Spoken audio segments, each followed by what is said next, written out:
Good morning everyone, welcome to knowledge account. আমরা দেখব 20 August 2025 এর ডেলি কারেন্ট অ্যাফেয়ার্স, তার সাথে সাথে রিলেটেড স্ট্যাটিস্টিক। আজকে প্রথম প্রশ্নটা খুবই গুরুত্বপূর্ণ একটা প্রশ্ন।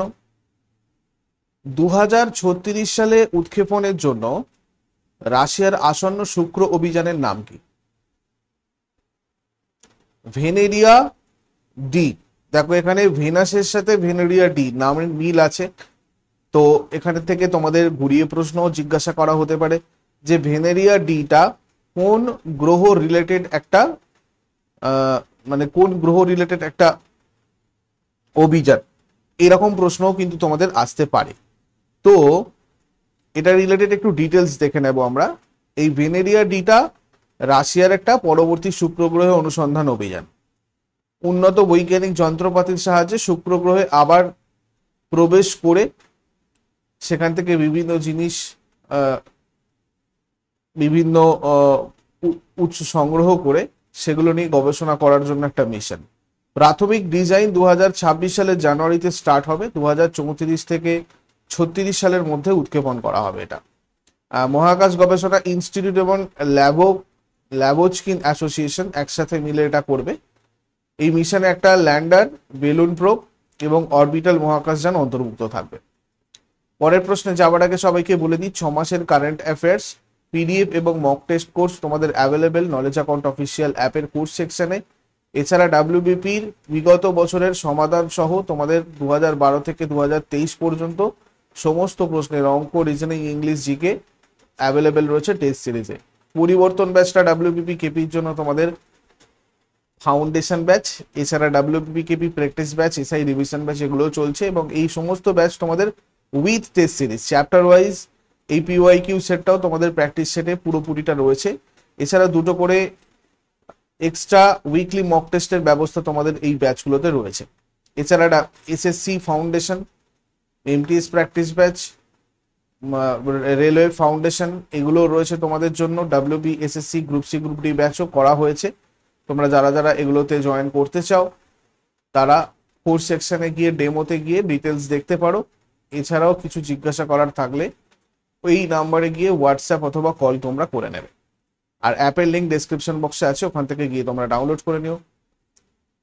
তারপরে নীরাজ ঘায়ওয়ানের কোন সিনেমাটা Indian film festival of Melbourne 2025 সেরা সিনেমা পুরস্কার জিতেছে? হোম বাউন্ড নামের এই সিনেমাটা নীরাজ ঘাওয়ানের সিনেমা, যেটা Indian film festival of Melbourne 2025 সেরা সিনেমা পুরস্কার জিতেছে। Homebound Indian film festival of Melbourne, ঠিক আছে। এছাড়া 2025 সালের 15ই আগস্ট এই উৎসবে সেরা পরিচালক পুরস্কারও পেয়েছেন। হোমবাউন্ডে অভিনয় করেছেন ঈশান খট্টর, বিশাল জেতওয়া আর জাহ্নবী কাপুর। এই ছবিটার অন্তর্ভুক্তি, স্থানচ্যুতি এবং বাড়ি ফেরার আবেগিক জটিলতার বিষয়গুলো নিয়ে আলোচনা করে। খেওয়ান মাসান 2015 থেকে খ্যাতি অর্জন করে, যার কান ফিল্ম ফেস্টিভ্যালে পুরস্কার যিনি জিতেছিলেন। Indian film festival of Melbourne একটা মর্যাদাপূর্ণ আন্তর্জাতিক প্ল্যাটফর্ম যেটা বিশ্বব্যাপী ভারতীয় সিনেমাকে তুলে ধরে। এখানে যারা যারা পুরস্কার পেয়েছে সেগুলো একবার দেখে নাও। সেরা চলচ্চিত্র হোমবাউন্ড, সেরা পরিচালক নীরাজ ঘেওয়ান হোমবাউন্ডের জন্য, সেরা অভিনেতা পুরুষদের থেকে Abhishek Bachchan I want to talk থেকে, সেরা অভিনেতা মহিলা মানে অভিনেত্রী আর কি গীতা কৈলাস আঙ্গাম্মাল থেকে, সেরা সিরিজ ব্ল্যাক ওয়ারেন্ট, সেরা স্বল্প দৈর্ঘ্য চলচ্চিত্র ভারতের ধনঞ্জয় সন্তোষ গোরেগাঁওকারের কালার পেন্সিলস, সেরা স্বল্প দৈর্ঘ্য চলচ্চিত্র অস্ট্রেলিয়ার ডেভিড লিওয়ের ড্রিফটার্স। তারপরে নাগাল্যান্ডের রাজ্যপাল এবং তামিলনাড়ুর প্রাক্তন বিজেপি প্রধান লা গণেশন 80 বছর বয়সে প্রয়াত হয়েছেন। এই লা গণেশন 2016 সালে কোন রাজ্য থেকে রাজ্যসভায় নির্বাচিত হয়েছিলেন? মধ্যপ্রদেশ থেকে তিনি রাজ্যসভায় নির্বাচিত হয়েছিলেন। 2006 থেকে 9 সালের মধ্যে তামিলনাড়ুর বিজেপির সভাপতি ছিলেন তিনি। 2016 সালের মধ্যপ্রদেশ থেকে রাজ্যসভা নির্বাচিত হন। আর 2021 সালের 27 আগস্ট থেকে 2023 সালের 19 ফেব্রুয়ারি পর্যন্ত মণিপুরের রাজ্যপাল হিসাবে নিযুক্ত হন। জুলাই নভেম্বর 2022 পর্যন্ত পশ্চিমবঙ্গের রাজ্যপাল হিসেবে অতিরিক্ত দায়িত্ব পালন করেন। আর 2023 সালের ফেব্রুয়ারি থেকে নাগাল্যান্ডের 21তম রাজ্যপাল হিসেবে দায়িত্ব পালন করেছেন। তারপর 16তম এশিয়ান শুটিং চ্যাম্পিয়নশিপে 10 মিটার এয়ার পিস্তল পুরুষ জুনিয়র ফাইনালে কে স্বর্ণপদক জিতেছেন? কাপিল বাইনসলা, ইনি স্বর্ণপদকটা জিতেছেন। হরিয়ানার পালোয়ালের কপিল বাইনসলা কাজাখস্তানের শিমকেন্টে 16তম এশিয়ান শুটিং চ্যাম্পিয়নশিপে ভারতের প্রথম সোনা জিতেছেন। 10 মিটার এয়ার পিস্তল পুরুষ জুনিয়র ফাইনাল এ 243 স্কোর করে। তারপরে Asian open short track speed skating trophy 2025 কোথায় অনুষ্ঠিত হবে? এটা অনুষ্ঠিত হবে কোথায়? দেরাদুনে। Asian open short track speed skating trophy 2025 20 থেকে 23 আগস্ট 2025 এটা হবে।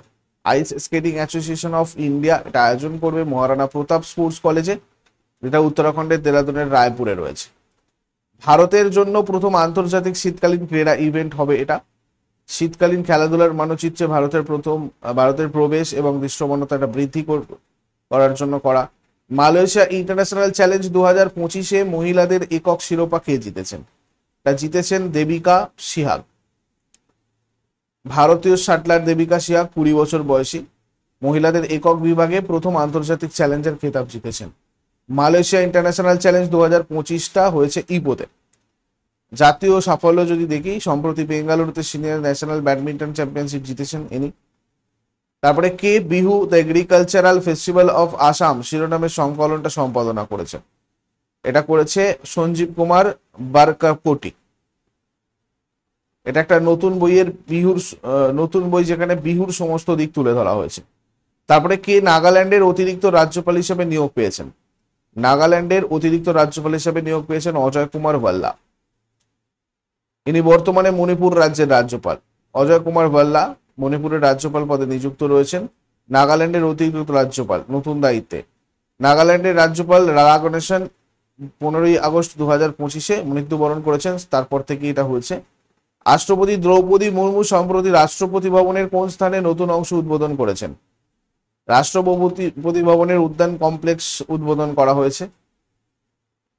রাষ্ট্রপতি দ্রৌপদী মুর্মু করেছেন প্লুমেরিয়া গার্ডেন, ব্যানিয়ান গ্রোভ আর বাবলিং ব্রুক, এইগুলো হচ্ছে নতুন অংশ। সৌন্দর্য আর পরিবেশগত বৈচিত্র্য বৃদ্ধির জন্য করা হয়েছে। সুস্থতা, টেকসইতা এবং জনসচেতনতা বৃদ্ধির জন্য করা হয়েছে। তারপরে জ্যোতির্বিজ্ঞানীরা নক্ষত্র কৃষ্ণ গহ্বরের মিথস্ক্রিয়ার ফলে সৃষ্ট নতুন সুপারনোভা আবিষ্কার করেছেন। কোন প্রযুক্তি এই সুপারনোভা শনাক্ত করতে সাহায্য করেছে? কসমিক বিস্ফোরণ স্ক্যান করার জন্য আর্টিফিশিয়াল ইন্টেলিজেন্স অ্যালগরিদম। জ্যোতির্বিজ্ঞানের প্রায় 700 মিলিয়ন আলোকবর্ষ দূরে একটা বিরল ও শক্তিশালী নক্ষত্র বিস্ফোরণ আবিষ্কার করেছেন, যেটা এক বিশাল নক্ষত্র আর ব্ল্যাক হোলের পারস্পরিক ক্রিয়ায় হয়েছে। নতুন ধরনের সুপারনোভা কে, এটা কি জিনিস? ব্ল্যাক হোল সঙ্গীত দ্বারা বিশাল নক্ষত্র থেকে পদার্থ টেনে নিয়ে সৃষ্টি হওয়া বিস্ফোরণ। এটা এমন এক দ্বৈত নক্ষত্র ব্যবস্থায় ঘটে যেখানে নক্ষত্র আর ব্ল্যাক হোলের উভয়ের ভর প্রায় সূর্যের 10 গুণ থাকে। কৃত্রিম বুদ্ধিমত্তা অ্যালগরিদম ব্যবহার করে বাস্তব সময় অস্বাভাবিক মহাজাগতিক বিস্ফোরণ শনাক্ত করেছে আমাদের বিজ্ঞানীরা। আর শনাক্ত হওয়ার সঙ্গে সঙ্গে ভূমি ভিত্তিক আর মহাকাশ ভিত্তিক একাধিক টেলিস্কোপ দ্বারা এটা পর্যবেক্ষণ করা হয়েছে। ব্ল্যাক হোলের মহাকর্ষে নক্ষত্র ধীরে ধীরে বিকৃতি আর ক্ষয়, মানে দেখা যাচ্ছে 1 সেকেন্ডে সূর্যের সারা জীবনের শক্তির চেয়েও বেশি শক্তি নির্গমন হয়েছে এখানে। হাইড্রোজেন মানে যে স্তর সেটা ছিঁড়ে গিয়ে হিলিয়াম করে উন্মোচিত হয়েছে। বিস্ফোরণের পর ব্ল্যাক হোল অবশিষ্ট পদার্থ ঘিরে ফেলেছে, সেটা দেখা গেছে। এআই পর্যবেক্ষণে বিস্ফোরণের আগে আর পরে পুরো প্রক্রিয়াটাই ধরা পড়েছে। নতুন নক্ষত্র মৃত্যুর প্রক্রিয়া আবিষ্কার করা গেল, এটা একটা ইম্পর্টেন্ট ব্যাপার। দ্বৈত নক্ষত্র ব্যবস্থার বিবর্তন সম্পর্কে জ্ঞান আমাদের বৃদ্ধি হয়েছে এর জন্য। তারপরে কোন দিনটা বিভাজন বিভীষিকা স্মৃতি দিবস হিসাবে পালিত হবে? অ্যাকচুয়ালি এটা পালিত হয় 14 অগাস্ট। দেশভাগের যে যন্ত্রণা, সেই স্মৃতির হিংসার কবলে পড়ে আমাদের বহু ভাই বোন ঘরছাড়া হয়েছেন, প্রাণ হারিয়েছেন, তাদের সেই সংগ্রাম আর আত্মত্যাগকে স্মরণ করেই 14ই আগস্টকে বিভাজন বিভীষিকা স্মৃতি দিবস হিসাবে পালন করার ঘোষণা করেছে 2021 সালের 14ই আগস্ট। 1947 সালের 14ই আগস্ট দেশ ভাগ হয়েছিল, আলাদা রাষ্ট্র হিসাবে জন্ম হয়েছিল ভারত এবং পাকিস্তানের। 14ই আগস্ট স্বাধীনতা দিবস পালন করে পাকিস্তান, আর সেই দেশভাগের দিনকেই বিভীষিকা দিবস হিসাবে ঘোষণা করেছেন প্রধানমন্ত্রী নরেন্দ্র মোদী। এবার আগের দিনের হোমওয়ার্ক দেখে নেব। কোন লোদি শাসকের আসল নাম ছিল নিজাম খান? তো এখানে উত্তর আমাদের সিকান্দার লোদি হবে। আর কোন পণ্ডিত ভূগোল শব্দটার উদ্ভাবক? এরাটোস্থেনিস। আজকে তোমাদের জন্য প্রশ্ন কি থাকবে? সাতবাহন বংশের প্রতিষ্ঠাতা কে আর দ্বিতীয় অশোক কাকে বলা হয়? এগুলো শেষকালে কমেন্টে জানাও। চট করে আগের দিনের গুলো কুইক রিভাইজ করে নেবো। যারা যারা লাইভে রয়েছে অ্যান্সার করার চেষ্টা করো। 19 অগস্ট 2025 এর কোয়েশ্চেন কি ছিল? এশিয়া কাপ হকি 2025 ম্যাসকটের নাম? চাঁদ। শিল্পকে রক্ষা করতে ভারত সরকার কত টাকার রপ্তানি উন্নয়ন মিশন চালু করেছে? 2250 কোটি। কোন দল পেনাল্টিতে ইউইএফএ সুপার কাপ 2025 জিতেছে? Paris Saint German. 2025 সালের জুলাই মাসের আইসিসির সেরা মহিলা খেলোয়াড় কে হয়েছেন? সোফিয়া দোঙ্কলি। 2025 সালের জুলাই মাসের আইসিসি পুরুষদের সেরা খেলোয়াড় কে হয়েছেন? শুভমান গিল। সরকারি চাকরিতে প্রাক্তন অগ্নিবীরদের জন্য 10% সংরক্ষণ কোন রাজ্যের মন্ত্রিসভা অনুমোদন করেছে? উত্তরাখণ্ড। অগ্নিবীরদের জন্য 4 লক্ষ টাকার কোল্যাটারাল ফ্রি লোন স্কিম কোন ব্যাংক চালু করেছে? State bank of India. প্রধানমন্ত্রী বিকশিত ভারত রোজগার যোজনার মোট বিনিয়োগের পরিমাণ কত? 1 লক্ষ কোটি টাকা। 13th India UAE joint defence cooperation committee meeting কোথায় অনুষ্ঠিত হয়েছে? নিউ দিল্লি। প্রধানমন্ত্রী নরেন্দ্র মোদী নয়াদিল্লিতে প্রায় কত টাকার জাতীয় সড়ক প্রকল্পের উদ্বোধন করেছেন? 11,000 কোটি টাকা। শক্তি সুরক্ষা বাড়াতে প্রধানমন্ত্রী জাতীয় গভীর জল অনুসন্ধান মিশন চালু করেছেন। কোন উপলক্ষে জাতীয় গভীর জল অনুসন্ধান মিশন ঘোষণা করা হয়েছিল? 79তম স্বাধীনতা দিবস। সম্প্রতি কোন দেশ 100 gigawatt solar PV module manufacturing capacity অর্জন করেছে? ভারত। এগুলো ছিল তোমাদের আগের দিনের প্রশ্ন। ইউজফুল হলে মনে অবশ্যই লাইক করো, শেয়ার করো বন্ধুদের সাথে, কমেন্ট করে ফিডব্যাক জানাও।